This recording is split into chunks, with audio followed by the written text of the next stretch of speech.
In this part of the course, I'd like to talk to you about application deployment. If you've been developing your app on your live Syspro installation, but using the test company just to check the data and the logic of your app, then there is no task for deployment. Your programs and your apps, rather, are actually in the right directories and will work on your live system.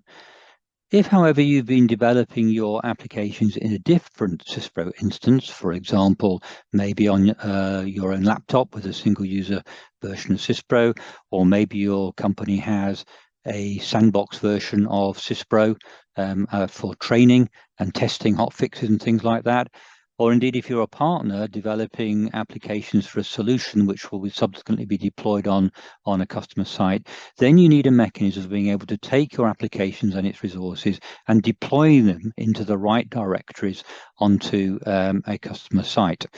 If you've got a single app, the temptation is to simply copy the .txt file around and put it on a customer site. But I would strongly advise against that and start using what App Designer calls app deployment projects.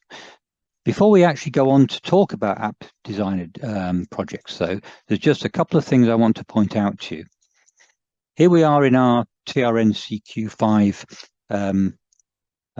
application, which was the last version that we actually did. And what I want to talk to you about first of all is this option here, encrypt application on save. If this is checked, when the application is saved, not only does it save the .txt file, because that's actually the source code, but it will also create a .snk file, which is an encrypted version of the text file, which can run on a target machine, but can't be edited in the application designer. This actually therefore allows you to deploy an encrypted version of your IP onto a customer site, and nobody can actually look at the logic inside it. Now, be careful of this, because whilst it protects your IP, it also means that nobody locally or a support team can't actually have a look at the logic if there's any changes that you actually want to make. So just be wary that that's actually how it works. Clearly, you wouldn't want to deploy both the TXT and the SNK, because that would defeat the object. ImpIDE could quite happily edit the .txt file. And then, so the second option is just a recap of what we did earlier on. Remember these properties here that came up in the About option, probably in our first or second app. Make sure that these are updated, because once you've encrypted and deployed an app, this is the first area of help that a support team may well get. So just bear that in mind. Okay, what we're actually going to be doing next is we will close this down. And when you come into ImpIDE, prior to opening a new app, one of the options open to you is Project. And this is where we start to create the actual project. So that's what we're going to be doing next. Okay, so I've just simply pressed the project button and up comes the project pane or window. Let's just briefly have a look at its structure. We've got a typical file menu here with the recents on it. And if you want to delete a project, you basically choose it and delete it and exit. We can save the project work we're doing. We can create a new one, which we'll be doing shortly, or we can open an existing one if we want to. We have a project's details pane here, which when we create a new one, will ask us for a project name, which has to be unique. And then it will start to request the types of resources that we want to browse and add to the project. And over here on the right-hand side, we have a pane giving us a list of all the resources that are currently in the project. So the concept of a project is it is a collection of different resources. So let's just go and have a quick look at those resources. We clearly want to be adding custom applications normally, so that you'll be picking up either the .txt or the .snk files from Base Settings App Designer. You can actually use projects to deploy normal Syspro applications, and therefore they'll be putting user interface stuff in the base UI files. We talked earlier on about developing Avanti user interfaces for our app as well, and they will be going into Base Settings App Designer. We can identify .NET user controls. So if you're actually developing a solution where an app is actually running a .NET user control, clearly you'd want to be deploying the .NET user control normally, and obviously that will go into base managed assemblies or all the others. Those of you who are familiar with writing VB scripts in custom panes and the use of VBS modules, then obviously you can put VBS modules in here. And then there's a basic catch-all where any other resource that you want to use for your app that doesn't fall into this category can be put into the project file. But when it comes to importing them on the target machine, then it will actually go into base settings, App Designer resources. So those are the types of resources that we've got. And fairly quickly, you can recognize that you actually can use this mechanism for deploying things like VB scripts and VBS modules and .NET user controls without an app at all. So we will probably see this being developed over time to deploy normal stuff. So they're the basics. So what we'll do next is to start to build our project and see what we can do with that. So the first thing we need to do is press the new button to create a new project. Now what this is going to do, as we type in a project name, so let's put something like Indie Test 9 for the sake of argument. You'll see here now that the project location is in base settings App Designer projects, and it is creating a .txt file of the same name as the project name. Now this is important because the TXT file initially is simply a list of the resources that will subsequently go into a zip file when we export, so bear that in mind. And now what it's asking us to do is select which resource types we want to browse for and add, and this list here is the list that we've just had a look at in the previous few minutes or so. So we're going to be looking for our custom applications, and we will select resource. And here we are positioned now into base settings App Designer. And what I will do is just pick up the ones that we've been using in this course, which is these 5 here, and then we will add those. Notice now it's popped the TXT file. It's not put the TXT files in here yet. It's put a reference to these files in here. It knows what the application resource type is, or rather the resource type is an application. And here is the app description from our app itself. And then if we want to create things like other resources as an example, and we select a resource, you could pick up anything you like, really. I mean, typically, possibly PDF files for manuals or instructions and things like this. So just as an example, if we selected that, and it popped it in, so we can see that it's got the PDF in here. It knows it's another resource, and this is the path of where it came from. It will always be unpacked, irrespective of where it came from, into base settings App Designer resources. If you've made a mistake at all, you simply highlight the item, press Del on the keyboard, and it will delete it. So what we will do here is we'll just go back to other resources, and we'll just do a quick browse. Original material here, and go here, and we'll add this. And now you can see that it's picked up my word process, Word document rather, which is instructions on what we do with the source code. There's its original path, so you've always got it, and so on. So you basically go around until you've got all the resources you want. If you want to save this, you can do, and it will simply save it back into the TXT file that we had before, and simply opening it or going to File, Recent, and it will pick it up again.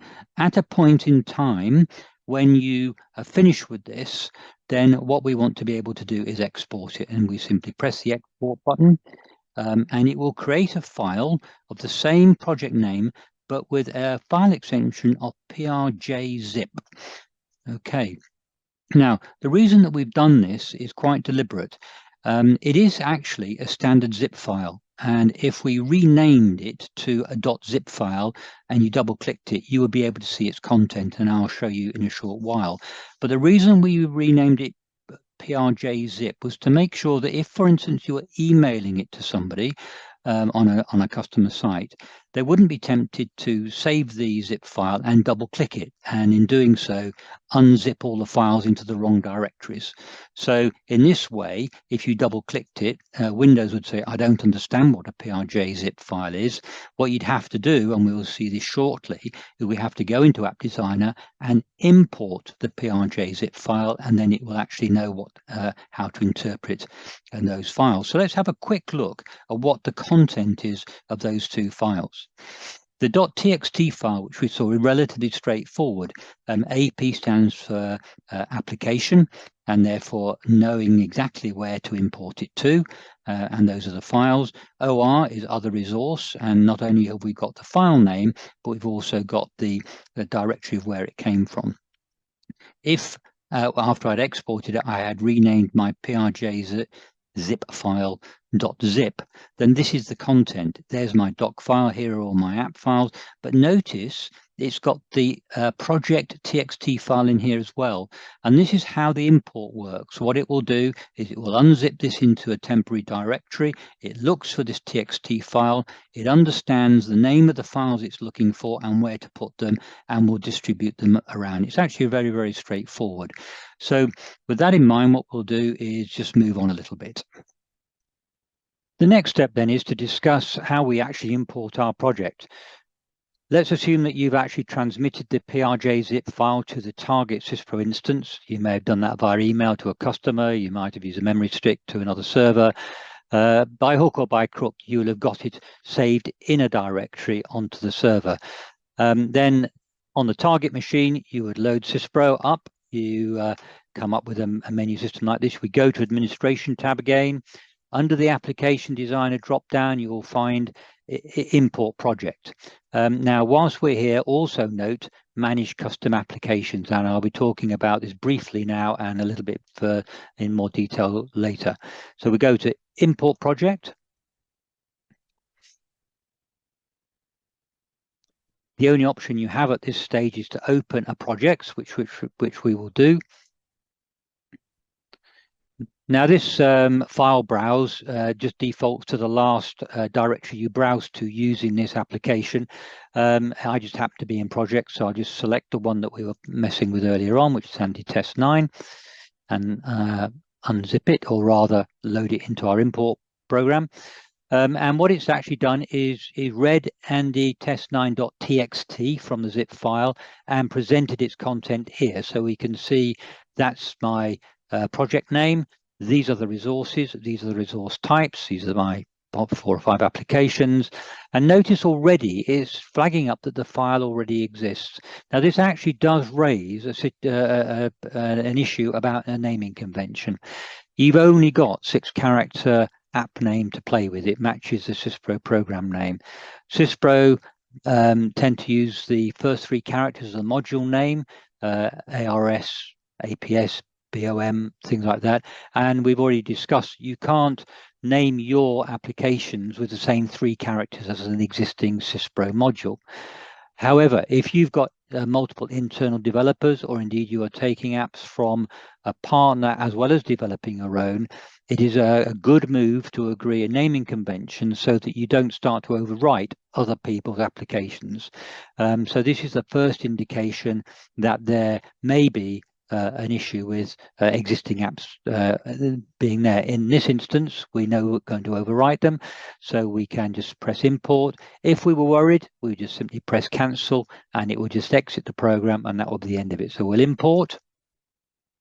Warning me again, the files exist, but we will override that and say yes, and it will complete the import.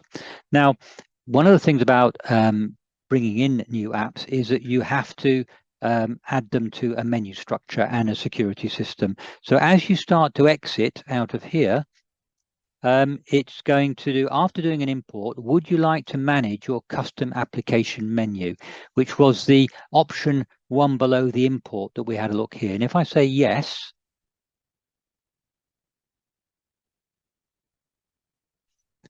it shows on the left-hand side all my applications that I've got and marks whether they're already on the menu system. And by the menu system, I'm talking about this main menu system here. I can create new categories. I just happen to have 3, and I'm just going to choose one, the ease of use being the top.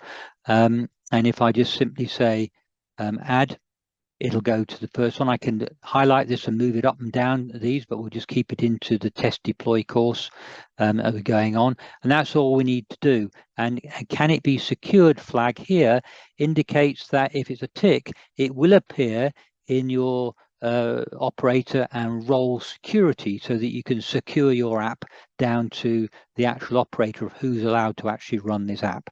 So we've done that. We'll save that.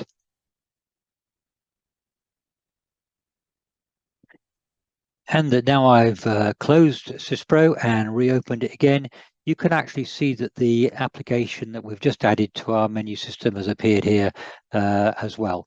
Now there is a full deployment course which goes into this area in far more detail, but this at least gives you a pointer of how to do it, and maybe answer a few niggly doubts about how you actually deploy all these bits and pieces. That's the end of the deployment section of this.